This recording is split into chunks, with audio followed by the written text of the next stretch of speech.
আহলে বাইতের উসিলাতে আহলে বাইতের উসিলাতে বাসাও রাব্বুল আলামিন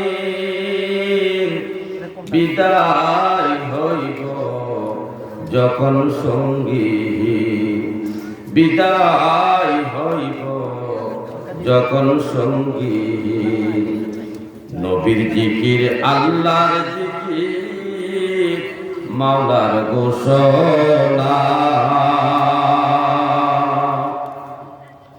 করিলে তাহার জিকির জরে যায় গুনাহ নবীর জিকির আল্লাহর জিকির মাওলার ঘোষণা করিলে তাহার জিকির জরে যায় গুনাহ দয়া নজর করে দয়াল দয়া নজর করে দয়াল হায়াতে দাও নবীর দিন বিদায় হইব যখন সঙ্গী আহলে বাইতের উসিলাতে আহলে বাইতের উসিলাতে বাসাও রাব্বুল আলামিন বিদায় হইব যখন সঙ্গী বিদায় হইব যখন সঙ্গী রহমাতাল লিল আলামিন নবীজি আমার সারা সৃষ্টির অসহায়দের করিবেন উদ্ধার ঘোর অন্ধকার কবর আমার ঘোর অন্ধকার কবর আমার অপেক্ষায় থাকবে যেদিন বিদায় হইব যখন সঙ্গী আহলে বাইতের উসিলাতে আহলে বাইতের উসিলাতে বাসাও রাব্বুল আলামিন বিদায় হইব যখন সঙ্গী বিদায় হইব যখন সঙ্গী আহলে বাইতের নৌকায় যেই জন হইবে সওয়ার কবর হাসরের বিপদ পাইবে নাহি আর আহলে বাইতের নৌকায় যেই জন হইবে সওয়ার কবর হাসরের বিপদ পাইবে নাহি আর স্বয়ং আল্লাহ করবেন দয়া স্বয়ং আল্লাহ করবেন দয়া নবীজি হবে জামিন বিদায় হইব যখন সঙ্গী বিদায় হইব যখন সঙ্গী আহলে বাইতের উসিলাতে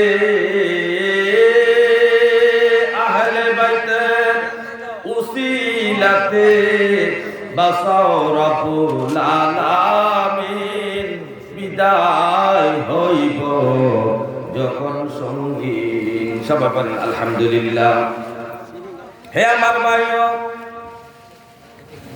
আমি যে আয়াতে কারিমা তেলাওয়াত করেছি যত সময় সংকীর্ণ সংক্ষেপভাবে আলোচনা করার জন্য চেষ্টা করব একটু মনোযোগ দিতে হবে গুরুত্বপূর্ণ একটা বিষয় আলোচনা চলবে আল্লাহ তাআলার সৃষ্টি জগতের মধ্যে এই আদম সন্তানদের মধ্যে দুইটা দল একটা দল হলো মুসলমান আর একটা হলো অমুসলিমের দল একটা হলো দিনদারি, আরেকটা হলো বদ্দিনদারি। বেদিন সম্প্রদায় একটা দল। এই মুসলমান সম্প্রদায় মুহাম্মদ রাসূলুল্লাহ সাল্লাল্লাহু আলাইহি ওয়াসাল্লামের কালেমা তেলাওয়াত করে মুসলমান হয়েছে, ঈমানদার হয়েছে। এই মুসলমান এবং কাফের সম্প্রদায়ের মাঝামাঝি একটা সম্প্রদায় সৃষ্টি হয়েছে। সৃষ্টির শুরু থেকে এই মাঝামাঝি একটা সম্প্রদায় ছিল, কিয়ামত পর্যন্ত এই সম্প্রদায় থাকবে। এই সম্প্রদায়ের নাম হলো মুনাফিক। তবে মজার বিষয় হলো কোন কাফের, ইহুদি, নাসারা, হিন্দু, বৌদ্ধ, খ্রিস্টান থেকে মুনাফিক সৃষ্টি হয় না। মুনাফিক সম্প্রদায় হবে শুধু মুসলমান জাতি থেকে। যে মুসলমান জাতি নবীর কালমা পড়ে আল্লাহ পাকের উপর ঈমান এনে, নবীর উপর ঈমান এনে যারা মুসলমান হয়েছে, ওই মুসলমান জাতি থেকে একটা সম্প্রদায় সৃষ্টি হবে যাদেরকে মুনাফিক সম্প্রদায় বলা হয়।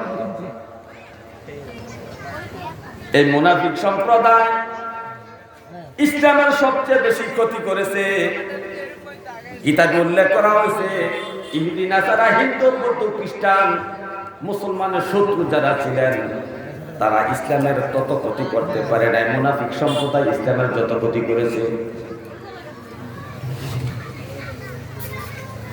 হে আমার ভাই, গভীর মনোযোগ। নবীজি বলেছেন এই মুনাফিক জাতির আলামত হইল তিনটা। এই মুনাফিক যারা চিহ্নিত হবেন তাদের মধ্যে প্রধান তিনটা লক্ষণ পাওয়া যাবে। এই জন্য বিভিন্ন জায়গায় লেখা হয়, দেখবেন মুনাফিকের লক্ষণ তিনটা। তিনটা প্রধান লক্ষণ হলো, পাশাপাশি আরো অনেক লক্ষণ আছে, তবে প্রধান লক্ষণ হলো তিনটা। নবীজি বলেন আয়াতুল মুনাফিকি সালাসা। হে আমার উম্মত শুনো, মুনাফিকের তিনটা লক্ষণ মনে রাখবে। এক নম্বর লক্ষণ হলো ইযা হাদাসা কাযাবা, যখন তারা কথা বলবে মিথ্যা কথা বলবে। যখন তারা কথা বলবে মিথ্যা বলবে। তাহলে আমরা একটা লক্ষণ পেয়ে গেলাম, সে মিথ্যা কথা বলবে। তবে কোন মুসলমান যদি হঠাৎ করে মিথ্যা বলে, আপনি তাকে মুনাফিক বলতে পারবেন কিনা? না, মুনাফিক বলা যাবে না। কতটুকু মিথ্যা বললেন একটা মুনাফিকের লক্ষণ হবে, এর একটা সীমা কিতাবের মধ্যে উল্লেখ করা হয়েছে। যেমন একজন মুসলমান 24 ঘন্টার মধ্যে যতটা কথা আছে বলে, তার জবান দিয়া যতগুলা কথা বাইর হয়, এই 100% কথার মধ্যে যদি 50 নয় 55 অথবা 60% কথা মিথ্যা বলা হয়, মিথ্যা প্রমাণিত হয় তার কথাগুলা, তাহলে এটা মুনাফিকের একটা লক্ষণ হয়ে দাঁড়াবে। কিন্তু একটা দুইটা মিথ্যা কথা বললে তাকে মুনাফিক বলা যাবে না। এই মিথ্যা কথার পরিমাণটা নির্ণয় করতে হবে। 24 ঘন্টার মধ্যে সকাল থেকে সন্ধ্যা, সন্ধ্যা থেকে সকাল পর্যন্ত যতগুলা কথা বলেছে, মা বাবার সাথে, বিবির সাথে, সমাজের সাথে, হাটে বাজারে ঘাটে, বন্ধু বান্ধবের সাথে বিভিন্ন জায়গায় চলাফেরা করতে যাইয়া ওই মুসলমান যতগুলা কথা বলেছে, এর মধ্যে যদি 55 অথবা 60% কথা যদি মিথ্যা প্রমাণিত হয়, তাহলে ওই ব্যক্তির মধ্যে মুনাফিকের মিথ্যা কথার লক্ষণটা প্রমাণিত হবে। কিন্তু একটা দুইটা তিনটা চারটা পাঁচটা কথা বললে তাকে মুনাফিক বলা যাবে না, মুনাফিকের লক্ষণ ধরা যাবে না। তাহলে আজকে আমাদের সমাজের মধ্যে দেখেন, আমরা মোবাইলের মধ্যে শত শত মিথ্যা কথা বলি। মাল সামানা ক্রয় বিক্রয় করতে গেলে মিথ্যা কথা দোকানদাররা বলে, সবজি বিক্রি করতে গেলে মিথ্যা কথা বলা হয়, মুদি দোকানে মাল বিক্রি করতে মিথ্যা কথা বলা হয়, বিদেশে লোক নিবে যে দালাল, দালালও মিথ্যা কথা বলে, অফিসে আদালতে প্রত্যেকটা জায়গায় মিথ্যার সরাসরি। বর্তমান যুগে এমন একটা অবস্থা হয়েছে, এমন একটা ক্ষেত্র নাই যে ক্ষেত্রের মধ্যে মিথ্যার প্রচলন নাই। ওয়াজ করতে গেল মিথ্যা ওয়াজ করে, যে ঘটনার কোনো প্রমাণ কোরআনে নাই, হাদিসে নাই, কোনো কিতাবে নাই, এমন ঘটনা মালিফিলের মধ্যে বর্ণনা করা হয়।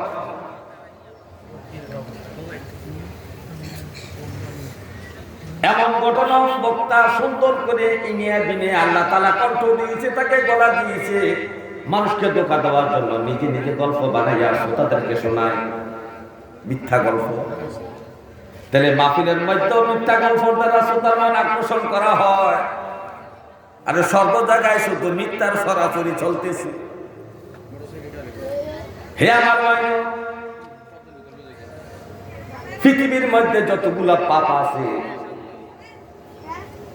এক একটা পাপের এক একটা শাস্তি হবে। দুইটা পাপ আছে দুনিয়াতে, দুইটা পাপের দুর্গন্ধ হাসর মাঠে ছড়াবে। আপনি নামাজ পড়েন না, যে নামাজি হাসর মাঠে উঠছেন, আপনার শরীর থেকে দুর্গন্ধ প্রকাশ হবে না।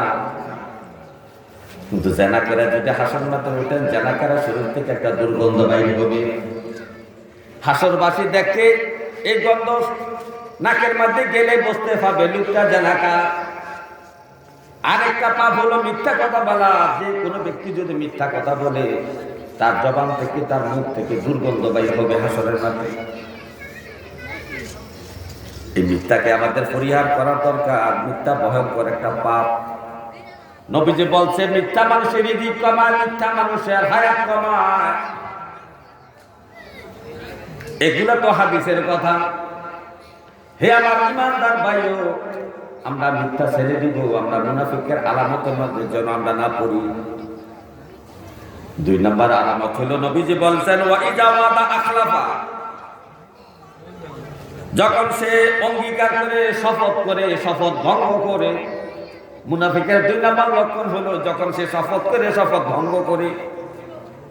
ওয়াদা করলে ওয়াদা ভঙ্গ করে। কেমনে ওয়াদা ভঙ্গ করে,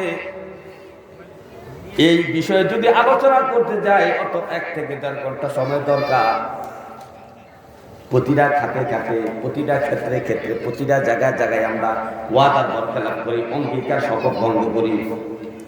এর মধ্যে 1 নম্বর ওয়াদা হলো, হাসরের আল্লাহ তাআলা আমাদেরকে সৃষ্টি করে বাবা আদমের পিঠ থেকে আমাদেরকে বাহির করিয়া আমাদেরকে জিজ্ঞাসা করেছিল, আলাস্তু বিরাব্বিকুম, আমি কি তোমাদের রব নই?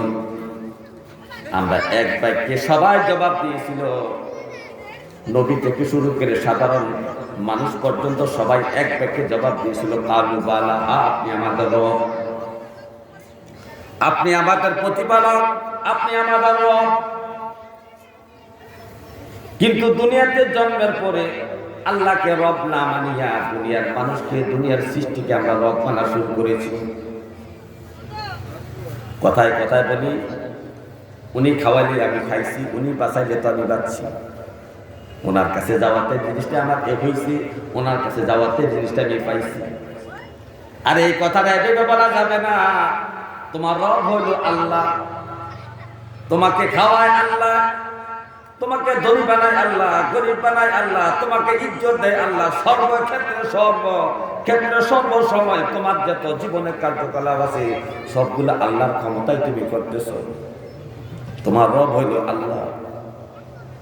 তুমি ডাক্তার ওষুধ খাইয়া রোগ ভালো হয়েছে, তুমি কত বড় নাফরমানির কথা বলো, অমুক ডাক্তারের কাছে না গেলে আমি মরে গিয়েছিলাম।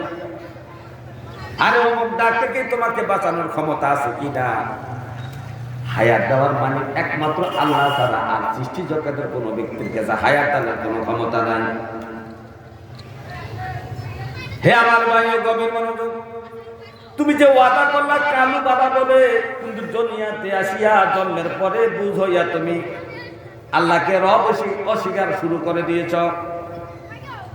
তুমি রব মানা শুরু করেছো তোমার ব্যবসা বাণিজ্যকে। তুমি বলতেছো, আমার এই ব্যবসা বাণিজ্য না থাকলে আমার সংসার ধর্ম চলতো না, আমার সংসার মানুষগুলা না খাইয়া মরতো, আমি নিজেও না খাইয়া মরতো। তাহলে তোমার কি ব্যবসা খাওয়ায় না আল্লাহ খাওয়ায়? তোমার এই কথাটা বলা এইভাবে ঠিক হয় না। তুমি বলতে পারো, আল্লাহ তাআলা আমাকে একটা সুন্দর ব্যবসা দিয়েছেন, হালাল পন্থা।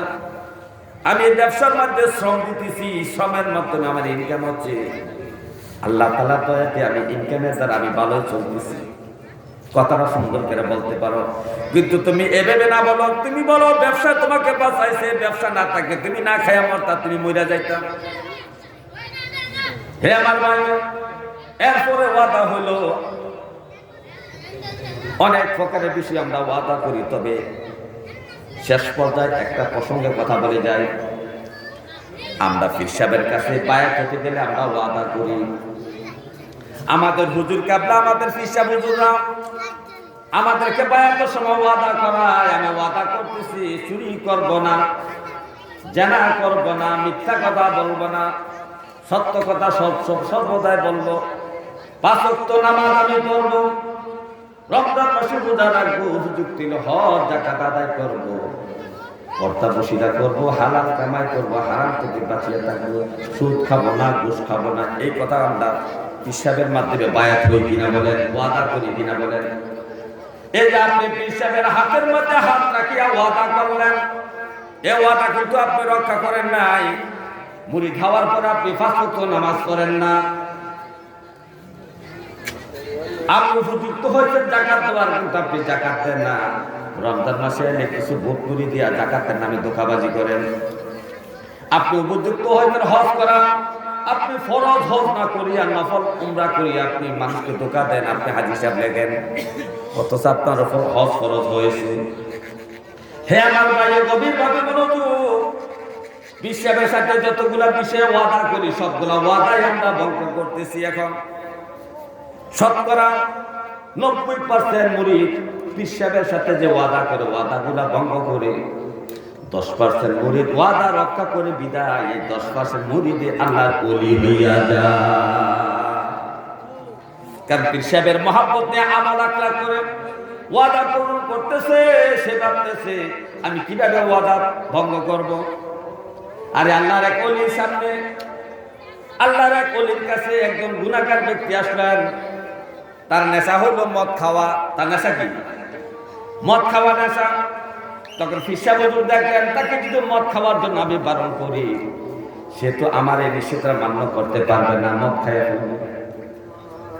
তখন পীর সাহেব হুজুর তার কাছে বায়াতের সময় ওয়াদা নিলেন, বাবা তুমি ওয়াদা করো, বায়াত করো আমার কাছে, এই বিষয়ে ওয়াদা করো, তুমি মিথ্যা কথা বলবা না, আমার সামনে তুমি অন্যায় কাজ গুনার কাজ করবা না, মিথ্যা কথা বলবা না, আমার সামনে তুমি অন্যায় গুনার কাজ করবা না।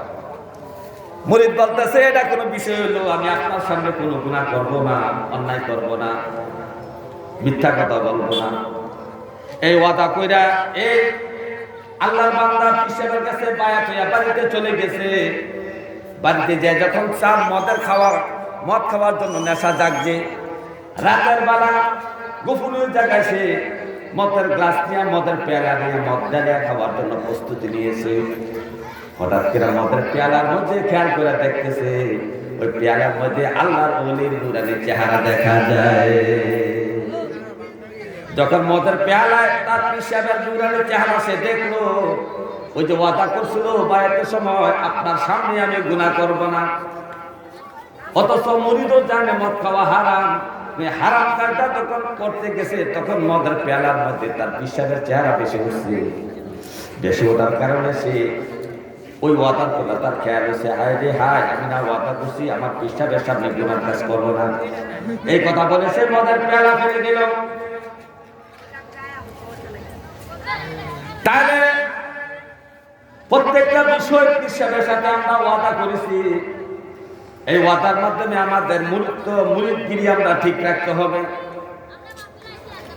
আজকে সাধারণ মুরিদরা এই কথা ভাবে না, আমি যে বায়াত হওয়ার সময় যে বিষয়গুলো ওয়াদা করেছি, এই ওয়াদাগুলো আমি পালন করছি কিনা, আমল করছি কিনা, ওয়াদা রক্ষা করতে পারছি কিনা। যদি আমি ওয়াদা রক্ষা করতে না পারি, আপনি যদি মনে করেন আপনার পীর সাহেব আপনাকে সুপারিশ করে জান্নাত নিবে, এটা আপনার ভুল ধারণা। আসলে মাঠে আপনাকে চিনবে না, কারণ আপনার মুরিদ থেকে নাম কাটা গেছে, তার অনুসারী থেকে, তার গোলামি থেকে আপনার নাম কাটা গেছে, আপনি ওয়াদা তো রাখেন নাই, আপনার তো মুরিদগিরি ক্যান্সেল হয়ে গেছে, হাজিরি। এইভাবে আমরা হাজারো হাজারো বিষয়ে ওয়াদা বরখেলাপ করি। ওয়াদা করেছি বিবাহ সময় বিবিকে মহারানা দিব, 3 লক্ষ টাকা দেন মোহর ধার্য করিয়া 50,000 টাকা উসুলি আমার যৌতুক মহিলাটাকে আমি গ্রহণ করলাম ওয়াদা করেছেন, কিন্তু বিবাহের পরে আপনার স্ত্রীকে মোহরানা দেন নাই, আপনি ওয়াদা বরখেলাপ করেছেন। তাহলে ওয়াদা বরখেলাপ হলো মুনাফিকের 2 নাম্বার লক্ষণ। মুনাফিক কয় নাম্বার লক্ষণ? এর মধ্যে 2-1টা ওয়াদা বরখেলাপ করলে তাকে মুনাফিক বলা যাবে না। তার জিন্দেগির যতগুলো ওয়াদা আছে, ওয়াদার মধ্যে যদি 55 থেকে 60% ওয়াদা সে ভঙ্গকারী হয়ে যায়, তাহলে এই ওয়াদা ভঙ্গকারী লক্ষণটা ওই মুনাফিকের লক্ষণের মধ্যে পরিগণিত হবে ওই ব্যক্তির জন্য। 3 নাম্বার লক্ষণ হলো নবীজি বলছেন ও ইজাত মিনা খানা, যখন তার কাছে আমানত রাখা হয় সেই আমানতের খেয়ানত করে। আমানত বলতে কি বুঝায়? আমানতের 2টা জিনিস, টাকা পয়সা ধন দৌলত, টাকা পয়সা ধন দৌলত জিনিসপত্র বিভিন্ন কিছু একজন আরেকজনের কাছে আমানত রাখে, এটা এক ধরনের আমানত। কিন্তু বোখারী শরীফের মধ্যে আমানতের সংজ্ঞা দেওয়া হয়েছে, দায়িত্ব গ্রহণ করা হলো মেইন আমানত। আপনাকে দায়িত্ব দেওয়া হয়েছে, আপনি এলাকার খেদমত করবেন, আপনি মেম্বার সাহেব, এই মেম্বরগিরি আপনার কাছে আমানত রাখা হয়েছে। আপনাকে চেয়ারম্যান বানানো হয়েছে, চেয়ারম্যানগিরি আপনার কাছে আমানত রাখা